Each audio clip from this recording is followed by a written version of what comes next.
Just got done with practice number 5. Obviously, back off a pause and you give young kids a week off. You feel like you're starting all over again. We had some momentum, I think, after practice 4, and then go out there today. I wasn't excited about it. I'll go back and watch the tape.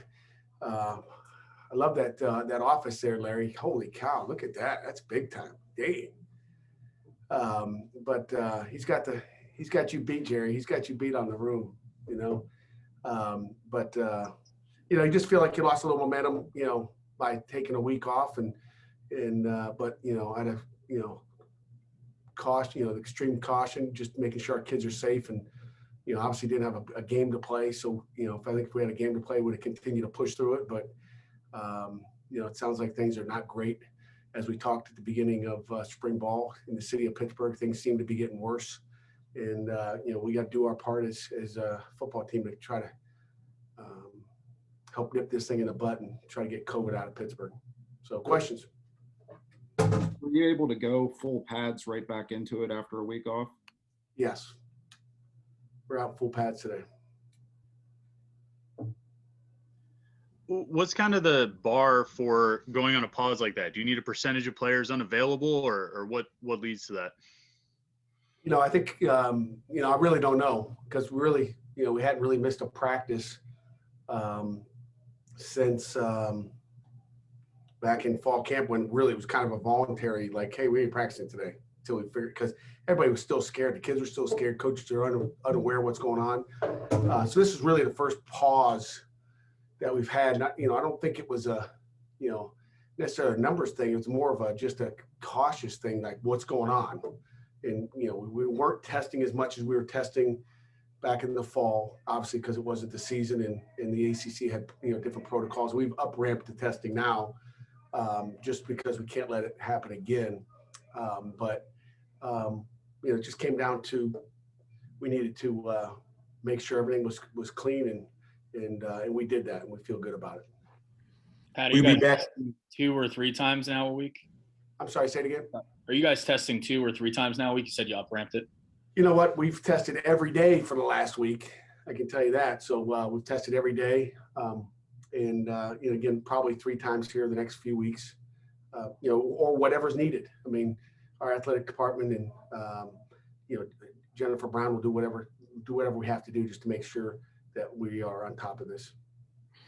Pat, are you going to have some guys miss significant time beyond now because of the contact tracing or positive tests?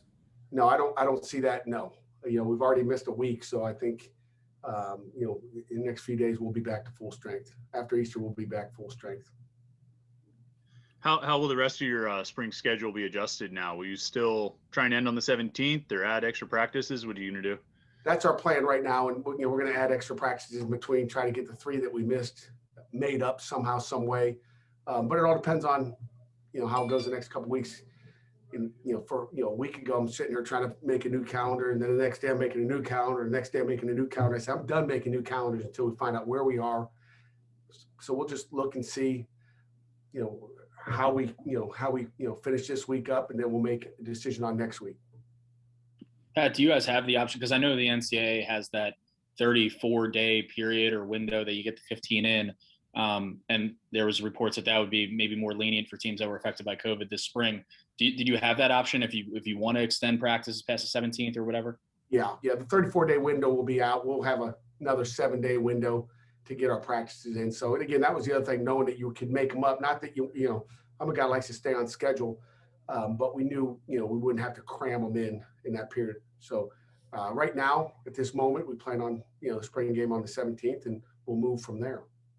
So you'll just have 3 practices a week then, and then extend some after the 17th?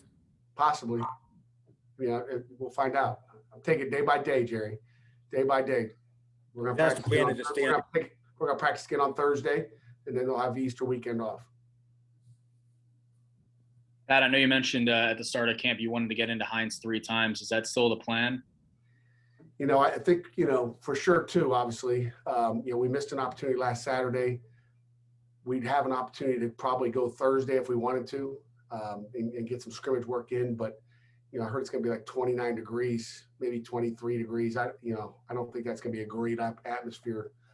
I guess we could pretend like we're November, but our kids know it's April.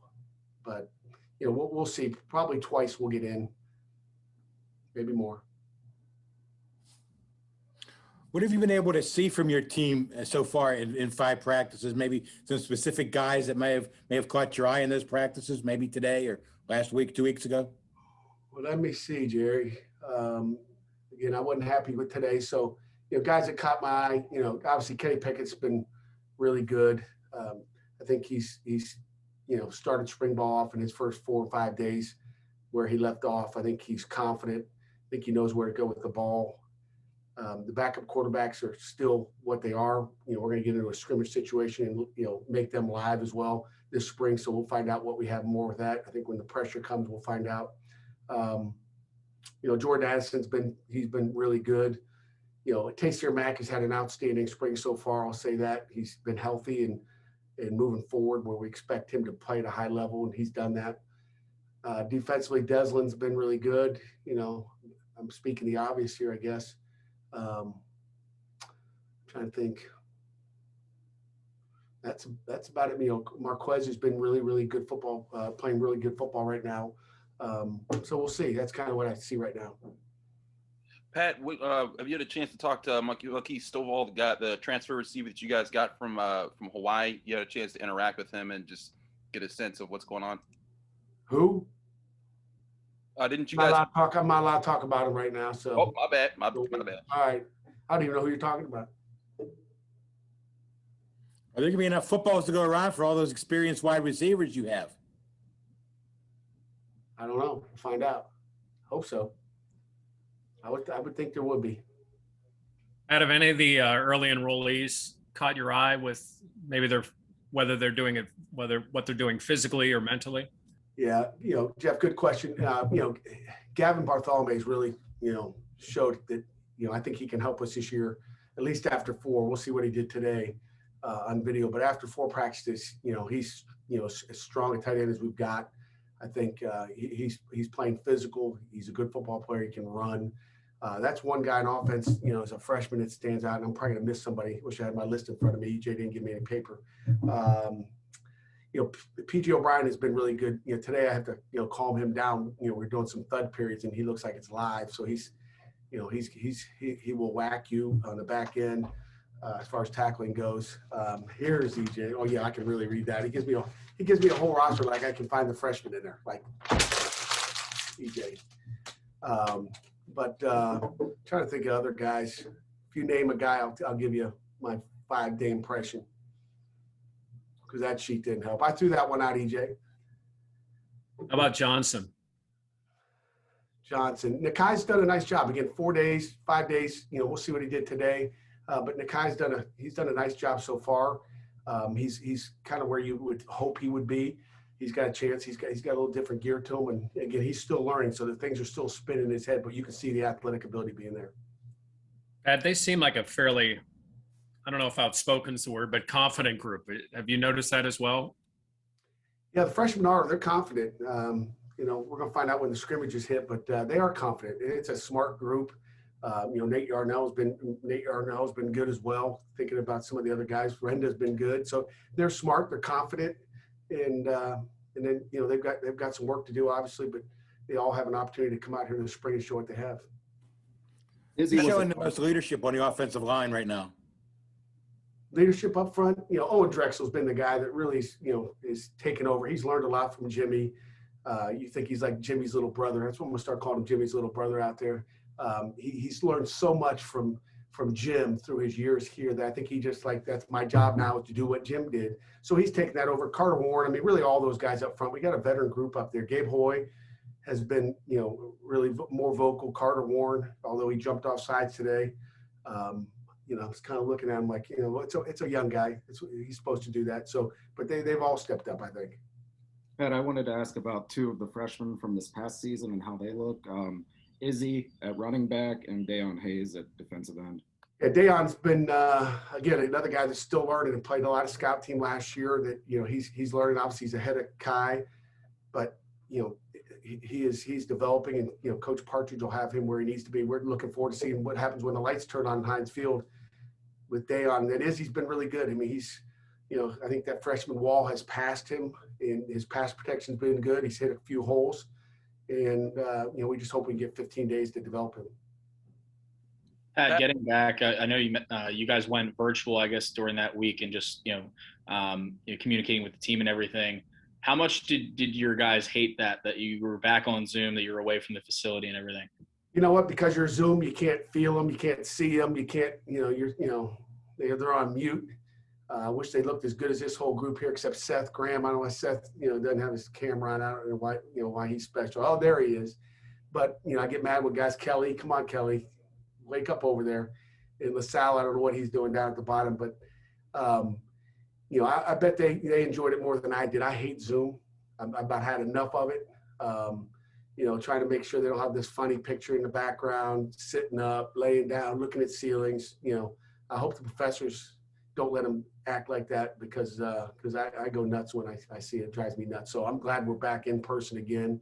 But I think it upset our kids. I mean, they obviously didn't want to stop, and we're winning when we're going to come back, but you don't get that feel because you're not around them.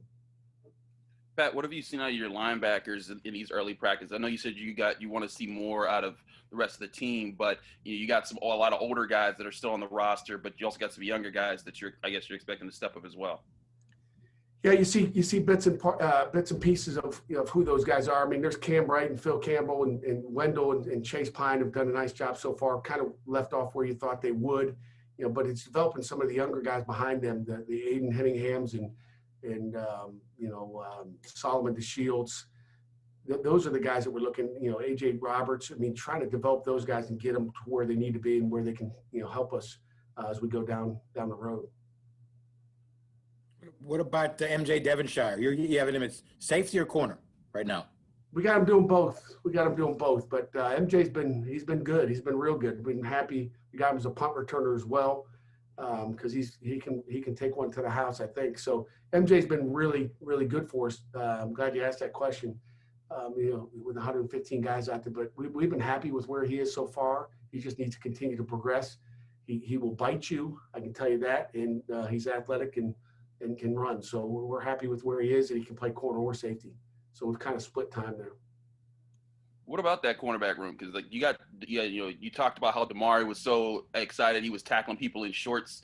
And you still got people like Rashad Battle, Marquise, and AJ. I mean, sounds like you got a really combative room there to work with over the next year. They are. I mean, Damari started off a little rusty, so we're still trying to get that WD-40 and get him. It's been a year he's been off, and we need to loosen him up and probably came in the spring ball a little bit heavy. And I know he's been focused on trying to cut the weight down because he looks good. I mean, he looks like a middle linebacker just about 205 pounds. But I think he's down to about 199, 200 pounds right now, which he needs to be to run like he has to out there. But we know Damari will be great. And AJ Woods and Battle and all those guys, it's going to be a battle out there, with the rest of the corners. And like I said, Quez has looked good, and we expect him to. Anything else? The receivers are giving all they want. I can tell you that, though. There's been some days out there, so the receivers are doing a great job as well. Coach Marion's got those guys coached up. You seen any good rivalries out there between two guys that you've been having fun watching? Just watching, Jordan Addison, on our safeties is always an interesting day. Let's leave it at that. Without DeMar Hamlin out there, it's a little bit different. So we're trying to find out MJ, to play the field position. Judd has had a solid, spring, but we'll find out when the pads go on. We get into a live scrimmage. Eric Howlett's out right now for the spring, so we don't get a chance to look at what he's doing. So. Okay. And other than COVID-related absences, do you have any guys missing this spring significant time for injury absences? Geez, I give him a little bone, then he tries to. No, Jerry.